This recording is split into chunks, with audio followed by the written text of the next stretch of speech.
Example 2, the factor theorem.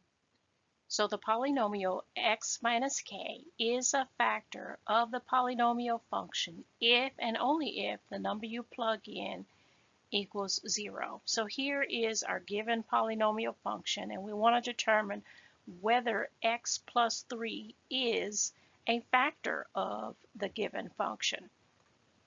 So once we do the synthetic division method or the plug-in method, whichever one we want to do, if we get a 0 out, then that means yes, x plus 3, it is a factor of the given polynomial function. So first, let's determine what number are we going to plug in if we're going to use the plug-in method, or what number are we going to put on the outside of the synthetic division if we're using that method. So to do that, you just simply take the linear factor form, set it equal to 0, and solve for x. To solve this for x, you would need to subtract 3, and x equals -3. So if you're doing the plug-in method, you would plug in a -3 everywhere you see an x and see if you get a 0 out. Or you're going to do the synthetic division, which is what I'm going to do.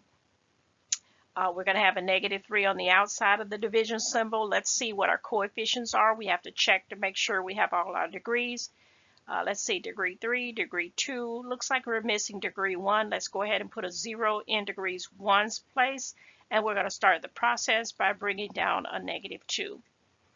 We're going to multiply that with -3 to get +6. Bring down 7. Multiply that with -3 to get -21. Bring down -21. Multiply that with -3 to get +63. Bring down a 0. The fact that we have a 0 as a remainder or as our output, that tells us that the number we plugged in of -3, that it is a 0 of this polynomial function. And it also tells us that this x plus 3, that it is a factor of this given function.